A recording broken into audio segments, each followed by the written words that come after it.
Ben, je pense qu'aujourd'hui, j'allais dire que le devoir m'appelle. Je suis artisan depuis une trentaine d'années. Oui. Je pense pouvoir dire être expérimenté, hein, dans ce cas-là on dit un expert, et avoir l'expérience pour conduire les affaires des artisans. Donc aujourd'hui, nous sommes rassemblés, comme vous l'avez dit, en organisation, une association, l'EPA, qui regroupe un certain nombre d'organisations professionnelles, de présidents d'organisations professionnelles, de jeunes artisans, jeunes porteurs de projets, d'artisans de tout métier, et nous voulons porter un message. On crée beaucoup d'emplois, donc beaucoup d'entreprises se créent. Oui, avec une seule personne. Mais parallèlement, beaucoup se meurent aussi. Donc en totalité et en solde, on ne gagne pas grand-chose. Oui. Donc ça veut dire aussi que l'économie même dans sa globalité ne se porte pas bien. Oui. Et quand vous parlez des artisans, pour beaucoup, ils sont dans une situation de pauvreté. Donc aujourd'hui, de pauvreté. Oui. Les artisans avant, l'image qu'on a de l'artisan, c'est un entrepreneur qui arrivait à bien vivre de son métier. Oui. Aujourd'hui, nous sommes arrivés à un point où les artisans sont pauvres. Beaucoup d'entre nous sont pauvres. Donc il y a vraiment matière à...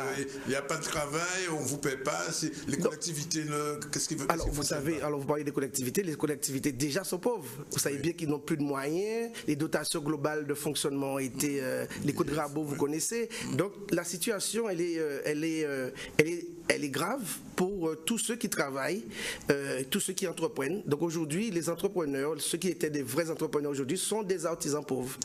La résultante de toute l'économie qui va mal, donc forcément les artisans les premiers touchés.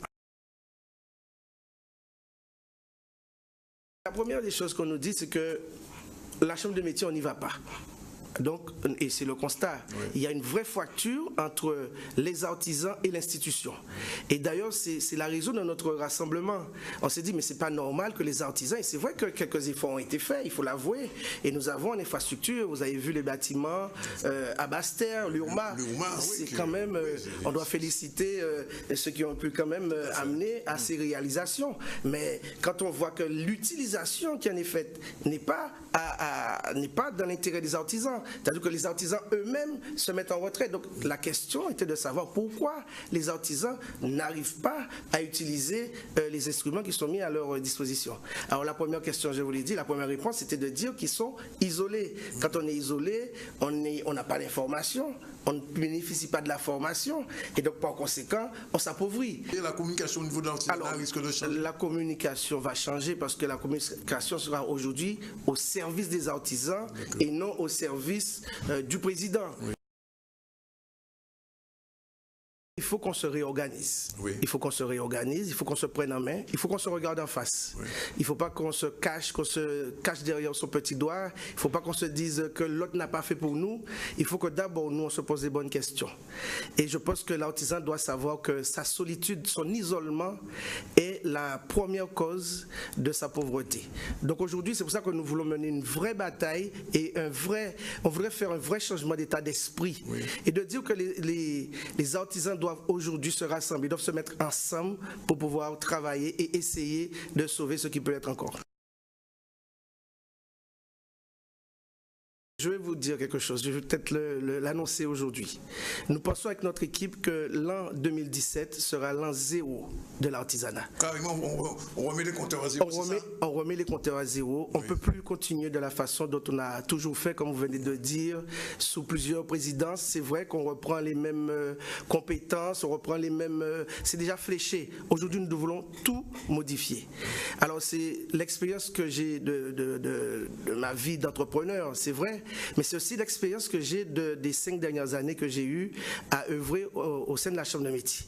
Et je vais vous dire qu'il y a un élément qui est, selon moi, essentiel pour vraiment tout changer dans le fonctionnement du quotidien à la Chambre de métier. Vous savez que pour pouvoir gérer, il faut prévoir. Pour prévoir, il faut avoir un tableau de bord, il faut avoir une vision.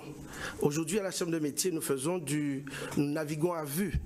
Moi, je propose qu'on crée l'Observatoire des métiers.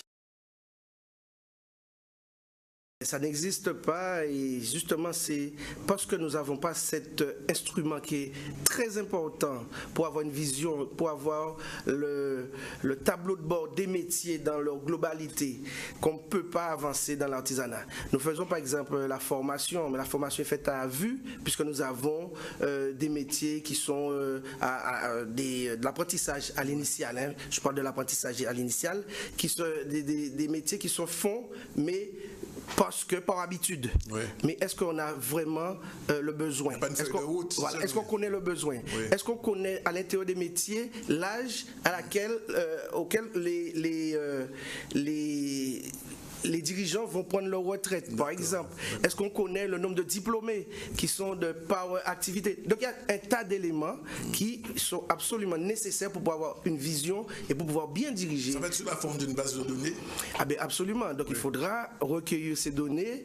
Ce sera peut-être une mise en place qui va durer peut-être une année parce qu'il faudra des experts, il faudra aller sur le terrain, il faut aller au-devant des entreprises pour avoir les éléments pour pouvoir bien juger de la situation et de la santé aussi. Parce qu'aujourd'hui, on avance des chiffres, on avance beaucoup de statistiques, mais qui sont basées sur absolument rien. L'objectif, c'est que les artisans puissent vivre de leur métier. Oui. Et c'est pour ça que nous avons, dans notre projet, créé un concept. On s'est dit, il faut avoir une philosophie. La philosophie, c'est de faire ensemble. Il faut que les artisans se mettent ensemble pour faire. Le deuxième point, c'est de dire qu'il faut qu'on ait un objectif. L'objectif, c'est que les artisans doivent vivre de leur métier. Oui. Et nous avons scellé tout ça par un ciment qui est l'amour. Alors l'autre jour, j'en ai parlé dans une autre émission, et pas ici, et l'animateur, c'est un peu, il a rigolé un peu de cet aspect des choses. Mais je dis que c'est très important justement pour pouvoir travailler ensemble. Il faut qu'il y ait ce lien-là, il faut qu'il y ait ce ciment-là. Et ce ciment-là, c'est l'amour. Et nous allons au-devant des artisans pour leur expliquer qu'il faut qu'ils se mettent ensemble. Il faut qu'ils vivent de leur métier, mais il faut qu'ils apprennent à faire les choses ensemble. Les temps forts, donc je vous ai parlé, vous savez que la compétence de la Chambre de métier, c'est déjà l'économie, c'est-à-dire d'accompagner économiquement les artisans et ensuite s'occuper de leur formation. Donc ça peut être la formation de ceux qui vont devenir artisans, comme ça peut être aussi la formation de ceux qui sont déjà artisans, c'est-à-dire de la formation continue. Donc dans ces domaines-là, nous avons un certain nombre de projets. Mais pour pouvoir aller plus directement, je vais vous dire que pour ce qui est de l'économie, la difficulté que nous avons constatée, c'est que les artisans, leur isolement créait leur pauvreté. Oui. Eh bien, nous allons installer des plateformes d'accompagnement et justement d'abord dans les zones de mal-développement. J'ai parlé de Marie-Galante, j'ai parlé du Nord-Grande-Terre. C'est des plateformes d'accompagnement, des plateformes physiques où les artisans vont pouvoir venir pour ne serait-ce que faire un courrier, ne serait-ce que balancer un mail, ne serait-ce que faire leur devis. Donc, il y aura une présence. On va rapprocher l'institution des artisans. Nous aurons aussi des plateformes virtuelles. Aujourd'hui, nous sommes à l'heure du numérique. Donc, il faut que les artisans puissent... Et nous avons un de nos collègues qui nous accompagne et qui a monté un site, Caliblou, et qui déjà met les artisans en lumière. Donc, vous allez sur le site, vous voyez, si vous avez besoin, et pour aujourd'hui, c'est la partie privée. Si vous voulez d'un artisan plombier, si vous voulez d'un artisan ferronnier, enfin vous avez... C'est un répertoire. C'est un répertoire avec la possibilité de mettre des annotations pour dire que celui-là il a bien travaillé, il a mal travaillé, un peu comme vous allez dans les chaînes d'hôtels. Donc ça c'est pour ce qui est du numérique. Nous avons aussi la ferme intention de promotionner les artisans d'art à travers l'e-commerce. Aujourd'hui, chaque artisan d'art fait son petit commerce à l'intérieur de son local quand il en a un, ou sinon c'est lors des foires. Oui. Mais nous avons la ferme intention de les exposer à travers une boutique virtuelle.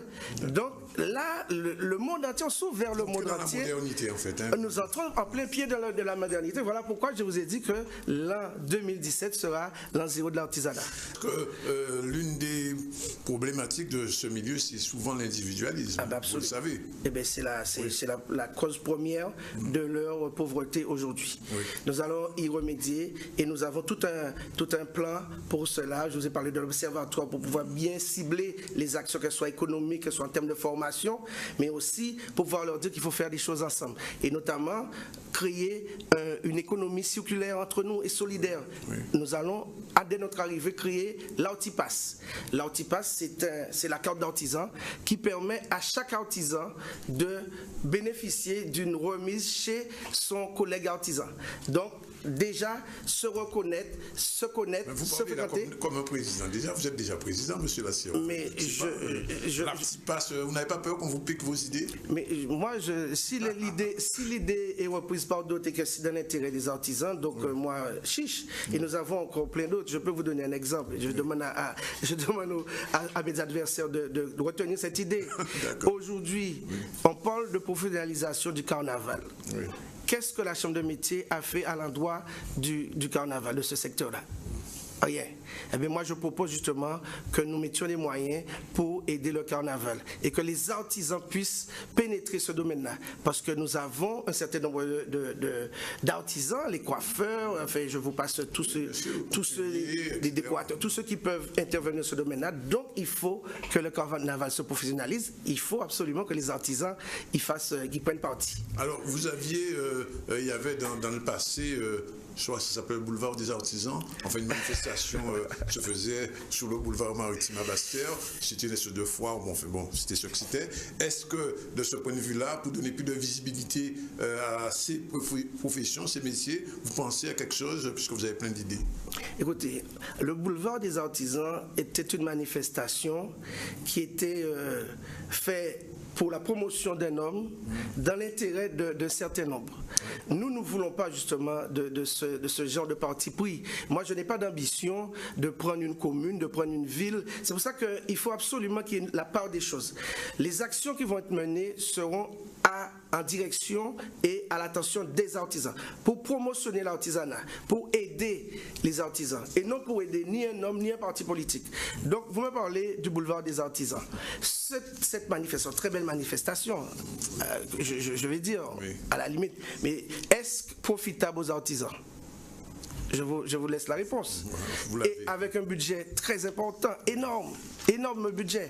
Moi, je préfère répartir cette colossale somme à plusieurs autres manifestations, plusieurs petites manifestations qui seraient à Maïgalante, qui seraient dans le nord Grande-Terre, qui seraient dans le sud de Basse-Terre, à Côte-Soulevant, des régions qui sont en mal de développement et qui méritent une attention aussi.